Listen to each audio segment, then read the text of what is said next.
Durante o programa Conversa com o Presidente desta terça-feira, o presidente Luiz Inácio Lula da Silva afirmou que já na próxima semana será lançado um projeto para alunos de baixa renda terem acesso a uma poupança quando concluírem o ensino médio.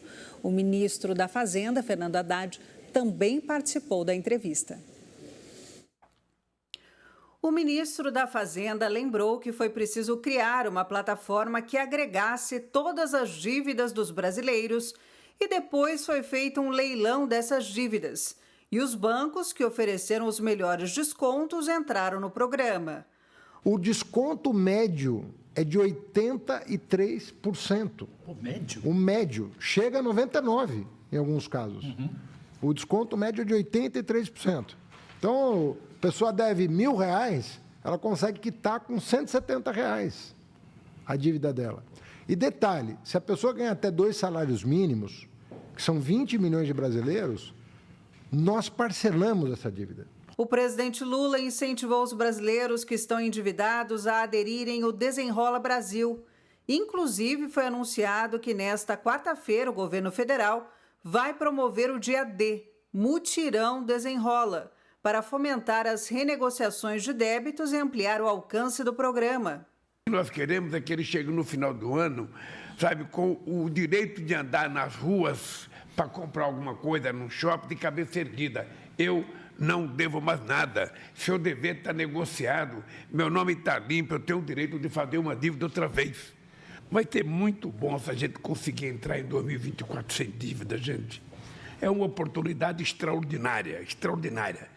Não esqueça nunca, desenrole a sua vida. Na conversa, Lula ainda pontuou a preocupação de sua gestão em criar uma bolsa na tentativa de diminuir a evasão escolar, para que, por meio do benefício, estudantes de escola pública não interrompam os estudos. Vai dar uma ajuda mensal e vai ter na verdade, não é uma bolsa, não, é uma poupança. Uma poupança. Em que esse cara, no final do ano, vai retirar, no final dos estudos, ele vai retirar para ele fazer o que ele quiser. Outro projeto articulado pelo governo federal é em relação aos trabalhadores de aplicativo, como o Uber. O foco é dar legalidade à classe. Nós não queremos que a pessoa deixe de ser um empreendedor autônomo. Não, ele pode ser autônomo. O que nós queremos é dar um pouco de seguridade para ele. Quando o carro quebra, quando a mulher fica doente. O presidente Lula concedeu à mulher dele, Janja, a mais alta condecoração da Ordem do Rio Branco. O presidente Lula concedeu à primeira-dama, Rosângela da Silva, Janja, o mais alto grau da Ordem de Rio Branco, condecoração dada pelo governo do Brasil para distinguir serviços meritórios e virtudes cívicas, estimular a prática de ações e feitos dignos de honrosa menção. Em edição do Diário Oficial da União, desta terça-feira, Lula admitiu Janja no grau da Gran Cruz da Ordem. Casada com o presidente desde maio de 2022, a socióloga provoca incômodo por atuar como uma influente conselheira de Lula desde o início do governo. Ministros da esplanada deram a ela o apelido de algoritmo do presidente. A segunda-dama, Lu Alckmin, casada com o vice-presidente Geraldo Alckmin, também está na lista das pessoas homenageadas na publicação desta terça. A Ordem de Rio Branco foi criada em 1963 e homenageia o patrono da diplomacia brasileira. O ministro Raul Araújo, do Tribunal Superior Eleitoral, tomou posse como corregedor-geral da Corte, posto que ficará até setembro de 2024. Agora, Araújo assumirá 7 casos contra o ex-presidente Jair Bolsonaro e 3 contra o atual presidente Lula. O ministro do Superior Tribunal de Justiça, Raul Araújo, tomou posse como corregedor-geral da Justiça Eleitoral. Araújo ocupa o lugar do ministro Benedito Gonçalves, que deixou a corte no dia 9 de novembro. Tradicionalmente, é eleito para ocupar o cargo de corregedor-geral o ministro do STJ, que está há mais tempo no TSE. Com a saída de Benedito, o ministro Raul Araújo se tornou mais antigo.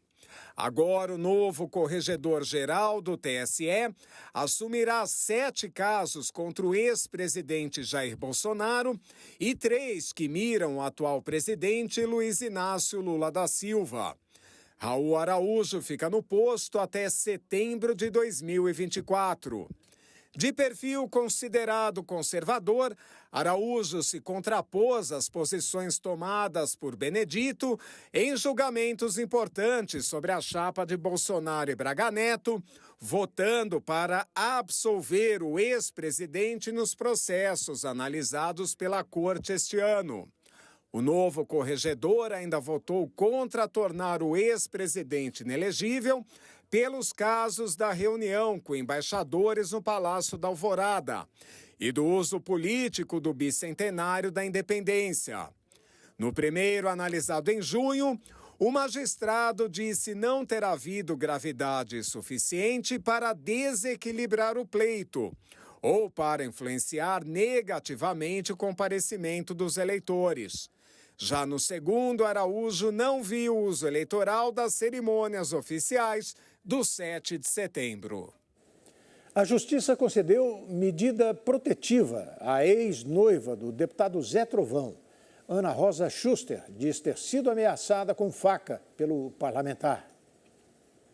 A Justiça do Distrito Federal concedeu uma medida protetiva à ex-noiva do deputado federal Zé Trovão do PL catarinense, por suspeita de violência doméstica. Ana Rosa Silveira denunciou o congressista na Delegacia Especial de Atendimento à Mulher.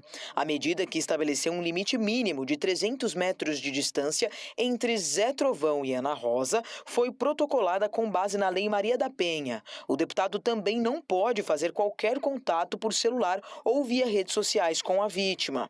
Ana Rosa teria sido ameaçada com uma faca de cozinha dentro da casa de ambos em 9 de setembro, segundo o depoimento. Intimidações com faca também teriam sido feitas por ele em seu carro, segundo informações do jornal O Globo. A última discussão teria sido na manhã deste domingo. Zé Trovão se pronunciou sobre o caso nesta terça-feira por meio de um vídeo no Instagram e negou as acusações. De antemão, quero deixar claro a todos os senhores que eu respeito veementemente todas as mulheres e que de maneira alguma eu seria capaz de atacar qualquer mulher que seja. Toda a ação que eu tive foi para conter toda e qualquer possível agressão. O plenário do Supremo Tribunal Federal reverteu a condenação do ex-deputado Paulinho da Força. Ele tinha sido condenado a 10 anos e 2 meses de prisão.